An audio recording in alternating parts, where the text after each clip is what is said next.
leadership and all your employees around who are we, what are we trying to achieve, and how are we going to get there. Branding, as we'll learn today, it's not just a marketing discipline. Branding is a people and a process discipline. It's a strategy to help differentiate your company so ultimately you can outbehave your competition. Gregg is an unforgettable expert who provides the path to creating high-performance work cultures and sustainable results. The Outbehaving the Competition program from Brand Integrity is the first program I've taken 9 pages of notes on in 2 years. A promise is a promise. If you break it, it's a lie. Now think about the marketing activity that you see in your organization. Think about the marketing activity you see in some of the companies that you do business with. If you're simply making promises that your people are not empowered and engaged and inspired to keep, you're lying.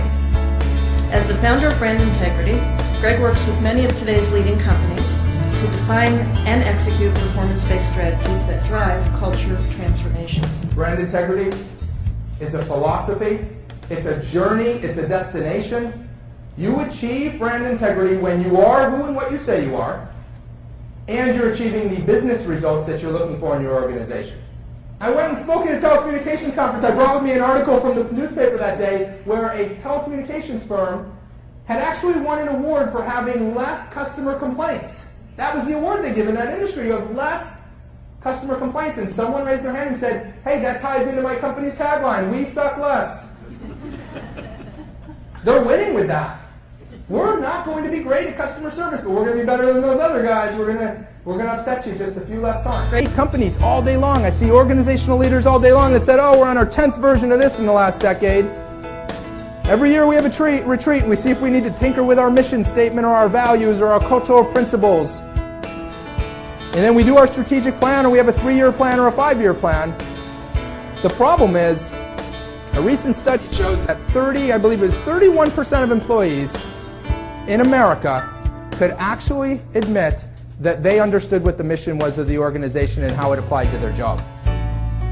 31%. Almost 70% of workers don't really get the mission and how they do it every day. It's fairly pathetic, is it not? Absolutely. It's pathetic. 31%, that's absolutely ridiculous. Even worse than that is there's that same study, which was done with tens of thousands of employees, showed that only 19% actually knew what the top priorities were and were committed to them. So the missing ingredient are what we call the how factors. You have to define behaviors. So again, you can't just say we're going to outperform the competition. You have to behave better than the competition. Anyone ever flown JetBlue or Southwest? Anyone? Anyone? They're a pretty good experience, right? Southwest come here? Yeah. Southwest, I landed on a plane in Southwest Airlines, and we landed and they were going taxiing to the gate, and the pilot said, hey folks, everybody look out the window to the right. See the Delta plane going by? Everybody wave, show them what a full flight looks like. It's that kind of humor that they use. That's trained. The expectation is set that you have to be funny. We hire funny people. They communicate how important it is to have jokes on every flight. And people are held accountable for whether or not they're actually doing it. After you have your brand concepts, you can't stop there. The next most important piece is to understand what our beliefs are behind it. So every single employee comes to your organization, whether it's a volunteer or an employee, they have their own belief systems. You all have your own beliefs. You walked in here, I don't know what you believe. They're totally invisible, but they drive your attitudes. The best companies define what our beliefs are. They define it. They say, look, this is what we believe about delivering world-class service. If we hire Jane and Bob have different beliefs, then they shouldn't work in this organization unless they can adopt those beliefs and get comfortable with them. Because the beliefs drive the behaviors. With employees, if you have the behaviors defined, it's like the pot of gold at the end of the rainbow. Because now you have behaviors, so you can hold people accountable. And even better than that, they can hold themselves accountable as part of your work process for doing the company strategy. Then shouldn't just about everybody that works in your organization be getting recognized occasionally?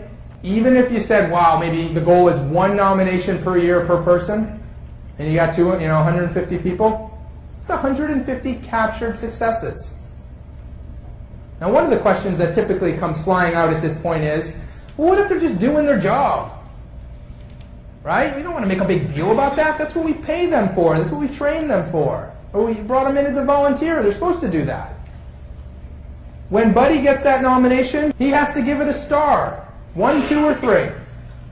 1 star means, hey, I was appreciated for doing my job. So Buddy might look at that nomination and say, what Jane did is exactly what she's supposed to do every day. She's doing it really well, and we want everybody to be doing it that way, so let's capture that as a success.